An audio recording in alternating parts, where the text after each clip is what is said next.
안녕하십니까. 자, 이번 강의는 기출문제집 96페이지죠. 12번 문제입니다. 유치권과 동시에 항변권에 관한 설명으로 옳은 것을 모두 고른 것은 이렇게 나와 있죠. 일단 유치권과 동시 항변권의 가장 기본적인 차이점은 뭐냐면 유치권은 물권이라는 점이죠. 따라서 모든 사람에게 주장할 수 있는 절대권이라는 점이고, 동시 항변권은 물권이 아닙니다. 따라서 채권의 내용입니다. 따라서 특정된 사람에게만 주장할 수 있다, 제3자에게는 주장할 수 없다는 것이 가장 주된 차이점입니다. 자, 기억 보시면 유치권과 동시 항변권은 점유를 성립 요건으로 한다, X입니다. 왜냐하면 점유를 성립 요건으로 하는 것은 유치권의 하나죠. 2번, 유치권은 목적물에 관해 생긴 채권의 담보를 목적으로 한다. 다시 말하면 목적물과 채권 간의 결련 관계가 있어야 된다는 취지니까 맞는 질문이죠. 디귿번, 유치권과 동시 항변권은 동시에 서로 병존할 수 있다. 맞나요? 맞죠? 예를 들어 가지고 이런 거 한번 생각해 볼까요? 갑이 시계가 고장이 났어요. 그래서 을에게 시계 수리를 맡기면 결국 요거는 시계 수리를 하면 보수를 지급한다는 얘기니까 일의 완성을 요건으로 보수를 지급하는 거니까요. 뭐가 돼요? 도급계약이 되죠. 그러면 도급계약은 결국은 유상계약이고 쌍무계약이니까 쌍방의 의무는 뭐죠? 동시이행 관계입니다. 따라서 갑이 시계 수리비를 안 준다면 수리 못 해주겠다라는 의미에서 을은 시계 반환을 거부할 수 있습니다. 이거는 도급이라는 쌍무계약에서 발생한 것이니까 뭐가 돼요? 동시이행 항변권으로 이해될 수가 있죠.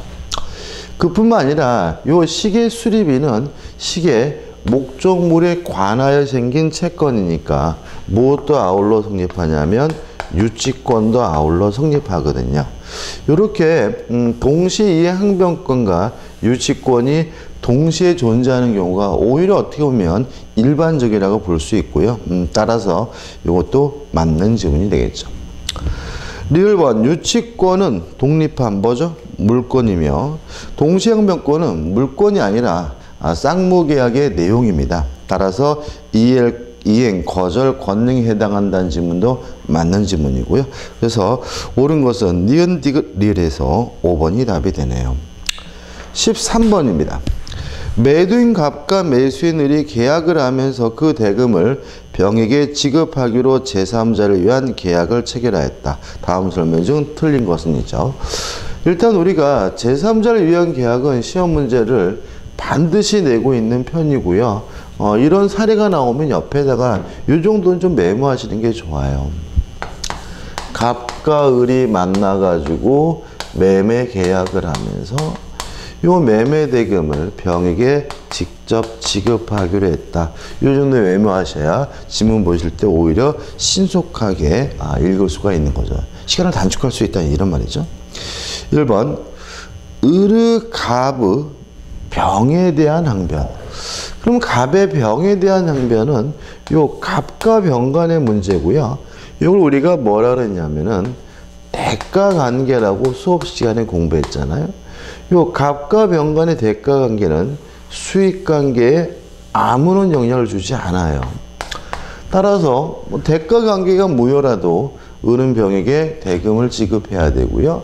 또 지문에 나와 있는 것처럼 대가관계는 수익관계에 아무런 영향을 미치지 않기 때문에 대가관계에 발생한 항변으로는 당사자가 주장할 수가 없기 때문에 병에게 대항할 수 있다는 지문은 X고요. 1번이 답이죠. 이게 25회 문제인데 최근에 계속 이 대가관계에서 발생한 문제점은 수익관계에 아무런 영향을 미치지 않는다는 취지 지문은 계속해서 출제되고 있으니까 좀 생각해 보셔야 되고요. 2번, 병이 수익의 의사표시를 한 후 을이 대금을 지급하지 않으면 갑은 계약을 해지할 수 있다. 물론 병은 계약을 해지할 수 없습니다. 그렇지만 요 갑과 을은 매매계약의 당사자이기 때문에 갑과 을 모두 해지할 수 있고요. 따라서 갑이 해지할 수 있다는 취지 지문은 맞는 지문이죠. 3번 병이 수익의 의사표시를 하면 특별한 사정이 없는 한 을에 대한 대금 지급 청구권을 확정적으로 취득한다. 맞죠? 병이 돈을 받겠다라는 수익의 의사표시를 하면 을에게 직접 대금을 지급을 해달라고 청구하는 것이 가능하죠. 4번 을이 상당한 기간을 정하여 병에게 수익 여부 확답을 채권하였으나 그 기간 내에 확답을 받지 못하면 병이 수익을 거절한 것으로 본다. 맞습니다. 일관된 게 있는데 형성권이라는 거죠. 병은 수익의 의사표시를 하고자 할 때 을로부터 동의나 승낙을 받을 필요 없이 일방적으로 하는 거니까 이 병에 수익의 의사표시를 할 수 있는 권리는 형성권이고요. 형성권의 상대방은 일반적으로 채고권을 갖고요. 여기 나와 있는 것처럼 채고기간 내에 확답을 하지 않으면 의사표시를 하지 않기로 거절한 것으로 간주가 되는 경우가 일반적이죠.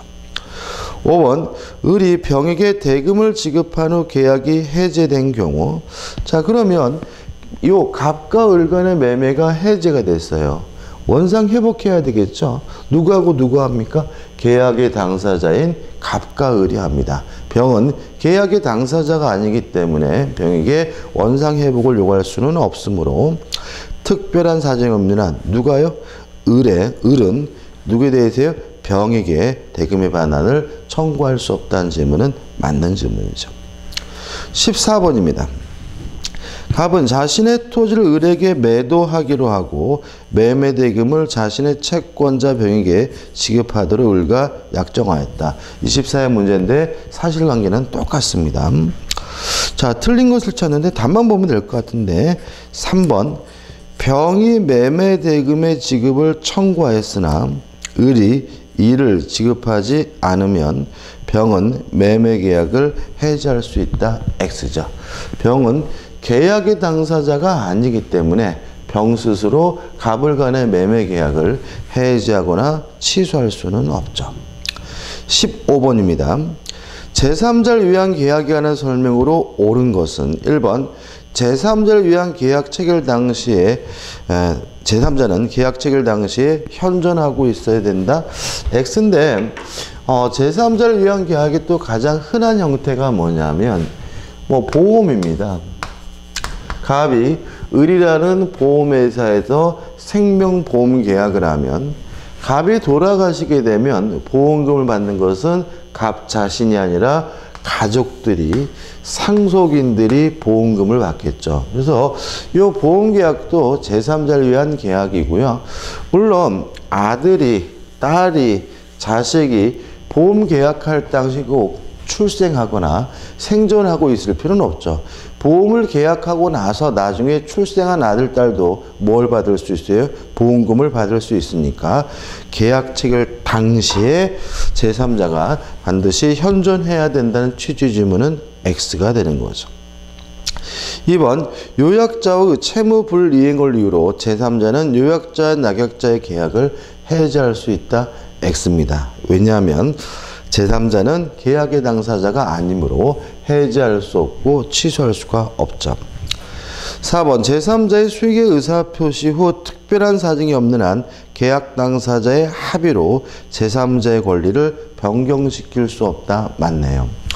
병이 수익의 의사표시를 한 후에는 이제 갑과 을은 임의적으로 계약을 해지하거나 계약의 내용을 변경할 수가 없거든요. 그러면 임의적으로 하지 못한다는 말은 결국은 지문에 나와 있는 것처럼 합의로 변경시킬 수 없다는 뜻이기 때문에 4번이 옳고 4번이 답입니다. 5번 낙약자가 상당한 기간을 정하여 제3자에게 수익의 여부의 확답을 채권했음에도 그 기간 내에 확답을 받지 못한 때에는 제3자가 수익의 의사표시를 한 것으로 보는 것이 아니라 거절한 것으로 보기 때문에 답은 죄송합니다. 답은 뭐죠? 4번이 되는 거죠. 죄송합니다.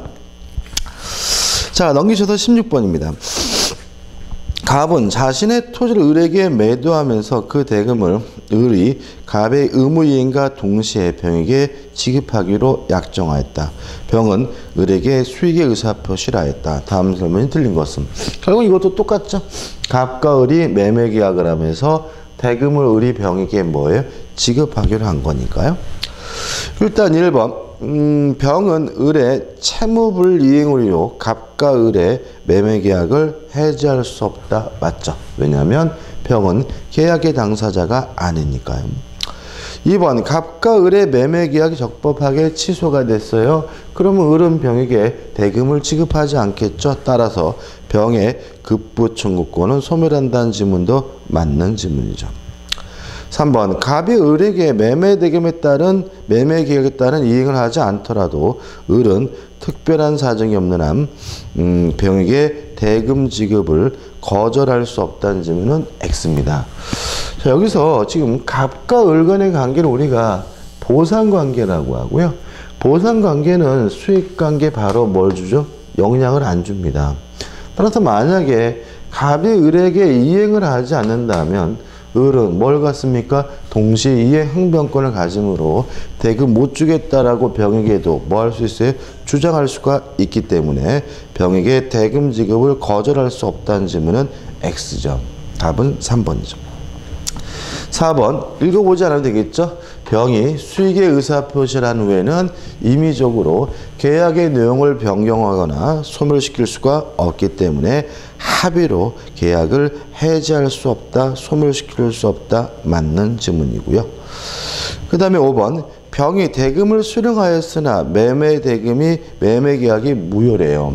그러면 원상 회복해야죠. 부당이득 반환해야죠. 그런데 그거는 계약의 당사자인 갑과 을이 할 문제지 병이 할 문제는 아니기 때문에 특별한 사정이 없는 한 을은 병에게 대금의 반환을 청구할 수 없다는 지문도 맞는 지문이 됩니다.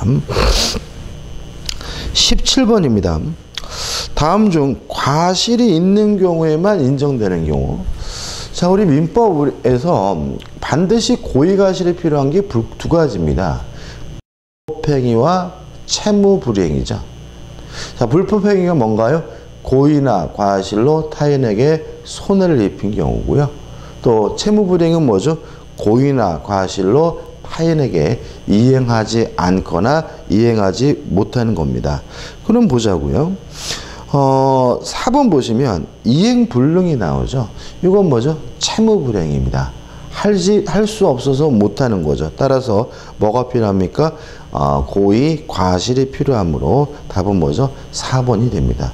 더 쉽게 말씀드리면 우리는 위법행위여야지만 손해배상을 청구할 수 있는데 손해배상의 원인은 불법행위거나 또는 아니면 뭐 해야 되죠? 채무불이행 두 가지거든요. 따라서 결국은 고의, 과실이 필요하다 그러면 뭐만 찾으면 돼요? 손해배상 청구권만 찾으면 됩니다. 답은 4번이 됩니다. 18번입니다. 계약 해제에 관한 설명으로 틀린 것을 찾는데 일단 1번은 개념이죠. 해제란 유효한 계약을 소급적으로 무효화시키는 거니까 1번은 뭐죠? 맞는 질문이죠. 2번 계약의 합의 해제는 쌍방 간에 합의로 해제하는 거니까 채무불이행과 상관이 없습니다. 따라서 손해배상을 청구할 수 없다. 맞는 부분이고요. 3번 계약의 해제가 되면 소급해서 무효가 되니까 부당이득으로서 원상 회복해야 되고요. 물론 원상 회복할 때 쌍방이 선인지 악인지는 고려하지 않기 때문에 3번도 뭐죠? 맞는 지문이죠. 4번 보시면 해제된 계약으로부터 생긴 법률 효과에 기초하여 해제 후에요. 자, 해제에 있어서 제3자는 두 가지입니다. 해제 전에 이해관계를 가졌다면 선악 불문하고 제3자가 보호가 되지만 해제 후에 이해관계를 가졌다면 선이어야지만 제3자가 보호가 되거든요. 그러면 해제 후니까 선이어야 보호되는데 해제 후 말소 등기 전에 양립할 수 없는 새로운 이해관계를 맺은 제3자는 그 선이 악의를 불문하고 해제에 의하여 영향을 받지 않는다는 지문은 뭐가 돼요? X가 되고 답은 4번이 되는 거죠. 5번 중도금을 지급한 부동산 매수인도 약정 해제 사유가 발생하면 계약을 해지할 수 있나? 맞나요? 일단 중도금이 이미 지급됐다면 계약금을 이유로는 해지할 수 없습니다. 근데 뭐 해외로 이민 가면 계약을 해지할 수 있다는 등 어떤 약정 해제 사유를 정했다면 이미 중도금이 지급됐다 하더라도 물론 해지하는 것이 가능하기 때문에 5번은 맞는 질문이 되겠죠. 19번입니다. 틀린 것을 찾는데 3번이 답이에요. 3번. 자, 그리고 이 해제에 있어서 가장 최근에 핫한 부분이 뭐냐면 상대방이 불이행의 의사를 표시한 경우와 그 다음에 두 번째 이행불능 할 수 없어서 못하는 경우인데요. 이 두 가지의 공통점이 있어요. 첫째는 최고 없이 바로 계약을 해지할 수 있다는 점이고요. 두 번째는 이행기가 도래할 필요가 없다는 거죠. 다시 말하면 이행기가 도래하지 않았더라도 불이행 의사를 표시했거나 띄어쓰기죠. 그 다음에 이행불능의 경우에는 최고 없이 바로 계약을 해지할 수 있고요. 또 세 번째로 상대방의 동시이행 항변권을 소멸시키기 위한 이행 또는 이행의 제공은 뭐하죠? 불필요하다는 점이 중요하고요. 최근에 은근히 잘 나오고 있습니다. 따라서 3번 매도인이 뭐죠? 이행 불능을 이유로 계약을 해제하려면 이유로 매수인 계약을 해제하면 매매 대금의 변제 제공을 하여한다. X죠. 최고할 필요도 없고 이행기가 도래할 필요도 없고요. 이행 또는 이행의 제공도 할 필요가 없습니다. 답은 3번이고 꼭 기억해 두시고 두 가지 잊지 마시기 바랍니다. 넘기셔가지고 20번입니다. 계약의 해제에 관한 설명으로 틀린 것은 1번 계약이 합의 해제된 경우에는 해제에 관한 민법 규정이 적용되지 않습니다. 따라서 이자를 붙일 의무가 없다는 거 좀 기억해 두시기 바라고 4번을 보시면 성질상 일정한 기간 내에 이행하지 않으면 그 목적을 달성할 수 없는 계약 이게 뭐죠? 정기행위죠. 뭐 환갑잔치 쓰려고 떡을 맞췄다. 결혼식 날 입으려고 웨딩드레스를 맞췄다. 이런 것들은 정해진 기한 내에 해야지만 의미가 있고요. 따라서 굳이 해제하기 위해서 최고할 필요는 없습니다. 따라서 최고 없이 계약을 해제할 수 있어요. 근데 주의하실 것은 뭐냐면 최고할 필요가 없는 거지 해제할 필요가 없는 것은 아니거든요. 따라서 당사자 일방이 그 시기에 이행하지 않으면 해제 의사표시가 없더라도 해제 효과가 발생한다는 질문은 X가 됩니다. 다시 말하면 최고할 필요는 없지만 뭐는 해야 돼요? 해제는 해야 됩니다. 자, 21번 문제 볼까요? 계약 해제 소급표로부터 보호될 수 있는 제3자에 해당하는 자 이렇게 나와 있는데 1번 볼까요?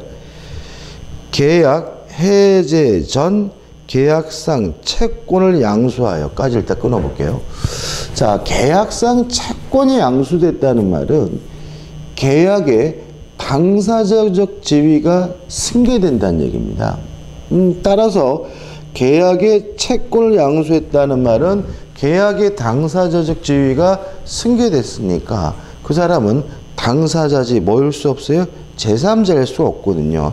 따라서 채권을 양수하여 이를 피본적 권리로 하여 처분금지 가처분 결정을 받은 채권자도 제3자가 아니겠죠. 2번 계약 해제정 해제 대상인 계약상의 채권 자체를 압류 또는 전부한 자도 채권자도 결국은 계약상의 지위를 승계받는 자이기 때문에 당사자적 지위를 승계받는 사람이기 때문에 제3자일 수가 없습니다. 3번 해제 대상 매매 계약에 의하여 채무자 명의로 이전 등기된 부동산을 가압류했어요. 그럼 이 사람은 매매 대상 목적물인 부동산을 가압류한 사람이니까 당사자적 지위가 승계된 사람은 아니고요. 또 매매 계약 후에 했으니까 새롭고요. 따라서 제3자가 됩니다. 답은 3번이 되는 거죠. 4번 주택의 임대 권한을 부여받은 매수인인데 이게 중요한데 이렇게 매수인으로부터 임대차 계약을 하고 제3자로서 보호받기 위해서는 이 매수인에게 등기가 되었을 것을 요구합니다. 만약에 등기까지 갖춘 매수인으로부터 주택 임대차 계약을 했다면 그 주택 임차인은 제3자로서 보호가 되지만 등기를 갖추지 않은 매수인으로부터 임대차 계약을 한 매수인은 제3자로서 보호받지 못한다는 것이 우리 판례 입장이거든요. 따라서 임대 권한을 부여받은 매수인이라는 말은 등기했다는 말이 없죠. 매매 계약이 해제 전에 주택들을 임차한 후 대항력을 갖춘 임차인은 제3자로서 보호받지 못합니다. 5번 제3자로서 보호받으려면 또 하나는 권리를 완전히 취득해야 됩니다. 매매 계약을 했다 그래서 제3자가 아니에요. 매매 계약에 따른 이전 등기를 해야 되고요. 5번에 지문이 나와 있는 것처럼 증여 계약을 했다 그래서 제3자가 아니에요. 증여 계약을 한 후 이전 등기까지 마쳐야 비로소 제3자로서 뭐 받을 수 있죠? 보호받을 수가 있죠. 답은 3번이 됩니다. 넘기셔서 22번입니다. 갑소유 X토지와 을소유 Y주택에 대한 교환계약에 따른 소유권 이전 등기가 마쳐진 후 그 계약이 해제됐다. 계약 해제 소급으로부터 보호되는 제3자에 해당하지 않는 자를 모두 고른 것은 일단 기억, 새롭게 매수하고 이전 등기를 했다면 제3자고요. 또 매매 목적물에 대한 소유권 이전 청구권 보존을 위한 가등기를 새롭게 마친 사람도 물론 뭐죠? 제3자고요. 디귿번 주택 임차인으로서 제3자로서 보호받으려면 뭐까지 갖춘 매수인이요? 이전 등기까지 갖춰진 매수인인데 22번 문제에서 각각 소유권 이전 등기가 맞춰졌다는 말이 있죠. 따라서 이 주택 임차인은 제3자로서 보호받을 수가 있죠. 1번은 아니죠. 왜냐하면 매매 대상은 갑소유 X토지와 교환계약은 Y주택에 대한 교환이죠. 그죠? 다시 말하면 교환계약의 대상은 X토지입니다. 그래서 X토지를 새롭게 구입했거나 X토지의 뭐 전세권을 설정했거나 이런 사람들은 제3자가 되겠지만 1번 보시면 계약 해제 전에 X토지상의 을의 신축 건물을 매수한 사람은 이 교환계약의 대상물이 아니었죠. 다시 말하면 자전거를 팔았는데 자전거를 대산 사람은 뭐예요? 제3자겠지만 자전거를 팔았는데 옆에 있는 오토바이를 산 사람은 뭐가 아니에요? 제3자가 아닌 거죠. 이 사람은 교환의 대상이 토지를 구입한 것이 아니라 별개의 부동산이 신축 건물을 구입한 사람이니까 당연히 제3자가 아니겠죠. 그래서 답은 리을 하나에서 3번이 되죠. 23번입니다. 계약 해지에 관한 설명으로 틀린 것은 이렇게 나와 있는데 일단 해지라는 것은 계속적 계약에 대해서 장래 향하여 그 효과를 소멸시키는 게 뭐죠? 해지입니다. 따라서 해지는 소급효과가 없기 때문에 원상회복 문제가 발생하지 않아요. 따라서 이미 지급한 돈이 있다면 그 돈을 굳이 뭐 할 필요 없어요? 돌려줄 필요가 없는 거죠. 소급효과가 없으니까. 물론 돌려줄 필요가 없는 그 돈에 이자까지 부채될 필요는 없으니까.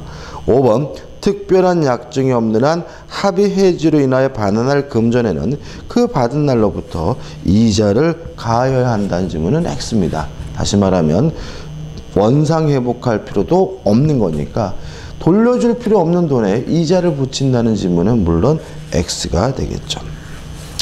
자, 우측에 이제 매매에 관한 문제들이 나오고 있죠. 1번 매매에 관한 설명으로 틀린 것은 해서 1번 매매 매매 계약 비용은요, 반씩 부담해요. 그래서 뭐 측량 비용 이런 거는 뭐죠? 반씩 부담합니다. 그렇죠. 등기 비용은 매수인이 전적으로 부담하는 거고요. 담보권 말소 비용은 일반적으로는 채무자가 부담하고, 금융권에서 대출받은 경우는 은행 채권자가 그 비용을 부담하거든요. 따라서 당사자 쌍방이 균분하여 부담한다 X죠. 다시 말하면 매매 비용이 쌍방이 균분으로 부담하는 거지, 뭐 이행 비용 같은 것은 균분해서 부담하는 것은 아닙니다. 답은 뭐죠? 1번이죠. 2번, 매매 대금 지급 장소는 원칙적으로 매도인의 주소지입니다. 다만 매매와 동시에, 인도와 동시에 대금을 지급하기로 하는 경우에는 인도 장소가 되고요. 3번, 일방 예약은 예약 완결권이라는 형성권을 발생시키고요. 예약 완결권은 형성권이니까 일방적인 의사로 쌍방 간에 매매 효력이 생긴다는 지문은 맞는 지문이고요. 4번, 계약금이 수수가 되면 원칙적으로 해약금으로 추정이 되고, 5번, 매매 계약은 계약금 계약은 매매 계약과 별개의 계약이지만 요물 계약이라는 거 꼭 잊지 마셔야 되겠죠. 넘기셔서 2번 문제입니다. 매매 계약에 관한 설명으로 틀린 것은 1번, 매매 목적이 된 권리가 타인에게 속하는 경우 타인 소유물의 매매는 유효합니다. 따라서 유효하다는 말은 뭐예요? 책임을 져야 되니까 가장 기본적인 책임 뭐예요? 사서라도 넘겨줘야 되겠죠. 따라서 매도인은 그 권리를 취득하여 매수인에게 이전하여야 한다는 지문은 맞는 지문이죠. 2번, 매매 계약 비용은 쌍방이 균분해서 부담하게 되고요. 3번, 담보 책임의 면체 특약이 있는 경우 매도인이 알면서 고지하지 않은 하자에 대해도 그 책임을 면한다는 질문은 X입니다. 상식으로 접근해 보면 담보 책임에 관한 민법 규정은 임의 규정입니다. 따라서 특약으로 배제할 수 있다. 담보 책임을 배제할 수는 있습니다. 근데 문제는 지문에 나와 있는 것처럼 알면서 고지하지 않은 하자에 대해서는 면책할 수는 없거든요. 답은 뭐죠? 3번이 되는 거죠. 4번, 목적물의 인도와 동시에 대금을 지급할 경우 대금 지급 장소는 인도 장소가 되고요. 5번, 매매 계약은 쌍무 계약이고 쌍방의 의무는 동시 이행 관계니까 쌍방의 의무는 동일한 기한이 있는 것으로 추정을 하게 됩니다. 3번 문제인데 틀린 걸 찾는데 2번이 답입니다. 우리가 매매에 대해서 공부할 때 가장 조심해야 될 게 뭐냐면 매매 객체는 물건이 아니라 재산권이라는 거죠. 다시 말하면 토지나 건물과 같은 소유권을 이전하기로 하는 것도 물론 매매지만 뭐 지상권이다, 임차권이다, 전세권이다, 저당권이다 하는 것들도 다 뭐예요? 매매 객체가 되는 거죠. 왜냐하면 매매 대상은 물건이 아니라 뭐죠? 재산권이에요. 따라서 2번, 지상권은 매매 대상이 될 수 없다 X고요. 답은 뭐죠? 2번이 되는 거죠. 나머지 좀 볼까요? 1번, 매매에 관한 민법 규정은 임의 규정입니다. 따라서 특약으로서 배제할 수 있으니까 매매 비용은 반씩 부담하지만 한쪽이 다 부담하기로 한 특약, 물론 뭐죠? 유효하고요. 3번 반복적이죠. 인도와 동시에 대금을 지급하기로 한 경우 인도 장소가 대금 지급 장소가 되고요. 4번 목적물로부터 생긴 과실입니다. 인도 받기 전에 매매 목적물은 매도인이 점유하고 있으므로 매도인이 과실을 갖게 되고요. 그 다음에 5번 예약 완결권은 형성권이므로 10년의 제적 기간이 걸리기 때문에 예약 완결권은 10년 내에 행사된다는 지문도 맞는 지문이죠. 자, 이번 강의 여기까지고요. 다음 강의 때 이어서 들어가도록 하겠습니다. 감사합니다.